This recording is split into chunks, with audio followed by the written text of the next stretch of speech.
yaffe etambula bulungi nnyo. Nebaza abantu baffe mwenna abatujumbidde amafuta tukyagagaba aba taxi n'aba boda boda mwebali nnyo mwebali ddala. Ate sebo abantu batambuddeeyo owuliza radio ki NBS programu ki Evening Drive Lubowa Chemba nani ne Rocky. Mwebali nnyo kubanga mumanyi programu zaffe ya Evening Drive nga mugitegeera naffe Lubowa Chemba ne Captain Rocky abagikola mwebali nnyo mwebali ddala. Tugenze mu nsonga z'eggwanga. Omanyi Kasamba njogera ku ggwanga linnuma naye Rocky kankubulireko amazima. Neebuuza ekintu kimu kyokka. Olaba ebigira mu Georgia eggwanga lya Georgia obiraba. Bakeereja ne bakuba akalulu abazungu kye baakola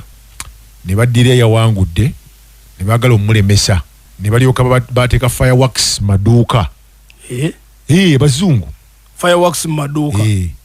Kakati abantu badde beyambisa fireworks okuba abaki okuba abasirikale ba police mu Georgia jukira nti banywanyi nnyo ba Russia. Fireworks gwe bakolesa okwetegululako ekibabu kya police. Baguze zi maski zibataasa omukka ogubalagala nti ne bw'okuba fire n'okuba gundi n'engoye ez'okwambala. Kakati parliament kyeyakoze ng'eteekawo embeera nga ne police eteekawo embeera nga bagaana okuddamu okutunda fireworks okuddamu okutunda zi maski ezo zitangira omuddo proof ezo mask proofs. Yes, n'obukookolo obw'enjawulo kw'otadde n'engoye ezitaasa abantu nga bakuba emiggo badde bazitunda mu maduuka. Babigobye mbagirawo kati babigobye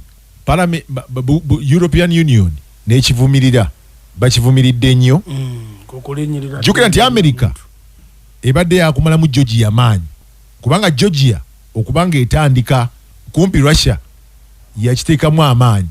n'obukulembeze bwayo buggumiza Russia. Era bagamba nti America yabadde yagala kubba kalulu ka Georgia.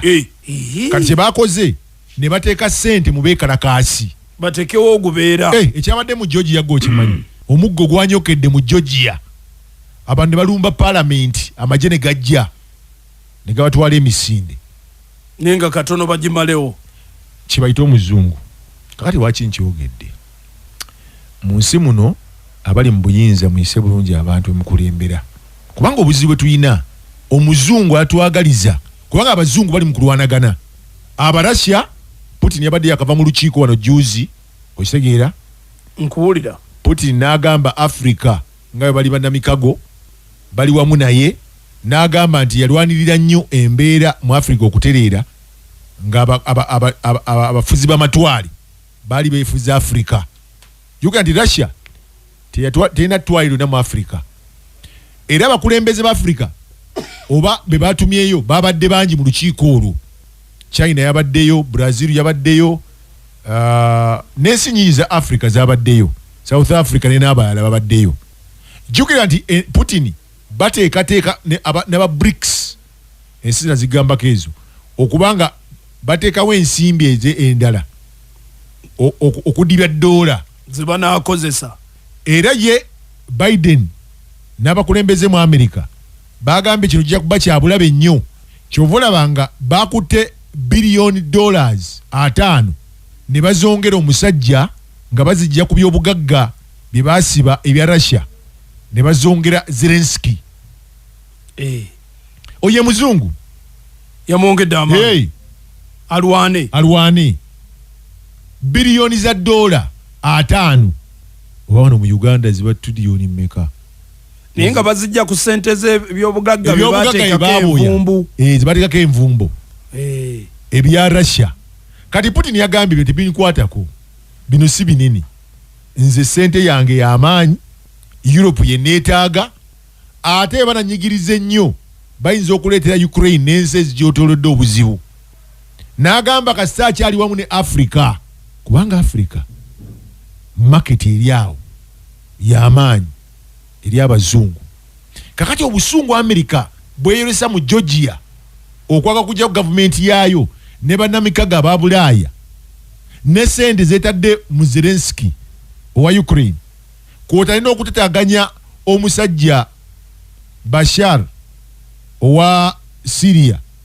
kubanga ne Russia akutte munyonyi n'ezitwalayo ne bagamba batugumbuzi ab'eggwanga eryo ne bakuba mu Aleppo bubi nnyo neddayo. so nkulaga ensi bw'etambula mu Georgia waliyo okwekalakaasa mu Syria America ne banne batadde ssente era mu beekalakaasi n'abatugumbuzi kyokka nga Israeli egenda maaso n'okutta Abapalestina n'okutta abantu mu Lebanon kyokka nga Israeli agiwaga ye mu America ontegedde nkulaba kakati kiri kitya bwe bitube bizannya nti bannaye kambabuulire ensi zaakyuse kati ani awagira Russia ani ali ku saidi ya Bulaaya n'Amerika naye nga bonna ekibalwanya ani asinga amaanyi kati omusajja yagambye oba bamumanyiira yandikwata ku mmanduso eyo mukka gw'obutwa okitegeera kyebagamba nuclear omukka gw'obutwa twandigenda mu nuclear warfare oli akwateko n'ono akwate naye ng'ate waliwo etteeka eritabakkiriza kukwata ku mmanduso eyo bakkiriziganya naye ye omusajja agamba munyigiriza mbakolere ki mutandise okunyigiriza akasajja kemuwaganja kakubira mu ddakiika nammwe mukimanyi nti nsobola era Amerika yakkiriza Ukraine okozesa ennyonyi ze yagiwa okuba muki mu Russia jukira okusooka si bwe kyali kati Amerika ekitandiso gisumbuwa nti abatandise okubanga bagenda mu mukago ne Russia beeyongedde ate ng'ekyo kyabulabe kakati wakinkyo mbaki mbayitedde ebintu bino ate tewawulidde mbu ennyonyi za Amerika enkesi zaliko mu bwayibula bwa Uganda nga ziketta ki lwaki nkyogedde ebigenda mu maaso mu byegendereze nnyo temubitwala itire omusajja omuzungu alwana kulaba nsi ki emukkiririzaamu era atambule nayo era nga bataddewo biliyoni za dola okuggyako zi gavumenti zonna ezitakkiririza mu mbeera y'abali oba ensonga z'abazungu era nga bagenda kuleta ssente baziteeke mu bavubuka ne mu basirikale ate nze nkubuulira naye nga kiva ku ki ani awagira Russia tebakyagalirako ddala wagira Russia tukwekubire Russia ebagamba kubanga ntandikidde mu Georgia si bwe kiri Ukraine yewagira America ekusaidi yaabwe ne European Union ontegedde obesi za Bulaaya mukago wa Bulaaya kati African Union batya Putin munnaye gwe waffe ate abazungu musajja babaffe bali wakati yaabwe agamba mutubuulire muliwa Tereza oludda kati nkuddizzaayo kaliko ennakugambye akajja essenyonyi ne Besigye okajjukidde kenagamba okajjukidde nkajjukidde Parliament ya Bungereza okubanga etandise n'okuwa omwaganyo okwogera ku bannabyabufuzi ba Uganda abali ku opposition gundi bali bamutwala ono omusajja ani ono w'Ekenya abazungu batekamu ssente amukwekala ono ogundi Ruto batekamu ssente kyogamba bali bazungu bali baleetedde Kenya embeera eyo abantu batunulira ebintu bino abantu abasinga tebabifolowinga anti Ruto yagamba dola tekyalina tebakyayagala gikozesa adduse nnyo mu Russia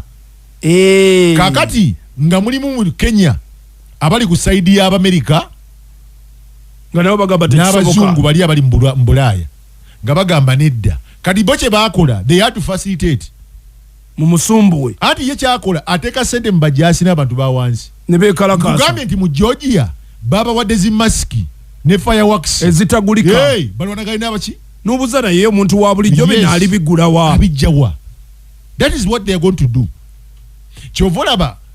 Africans should trade carefully n'abazungu bazibu nnyo n'endagaano ze bakola balina okuzeetegereza nnyo so si bukulembeze kukyamuka kakati bo bali kimu kyokka ani asobola okukuuma interest zaffe okategedde ako ebyaffe ebiri mu ggwanga eri ani asobola okubikuuma ani asobola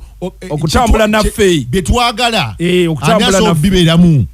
ani atambula naffe anatambula ku yes very good ate saidi eri bano bagundi kana kavubuka omwami oyo Malema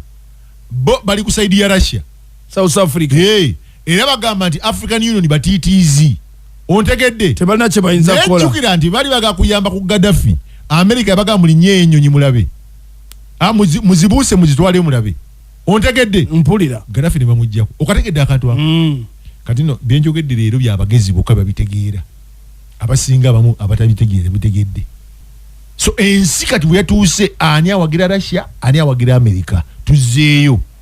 bwe bali mukulembeze nga tosalawo kyabulabe nnyo bano abasajja batandise okuteeka ssente mu bavubuka okwekalakaasa bavuunike zi gavumenti okategedde akantu okategedde otandike nti obakubamu omuka bajje nga abayamba abantu. Now governments of Africa are suspecting opposition leaders and youth leaders ani gwe baziwadde ssente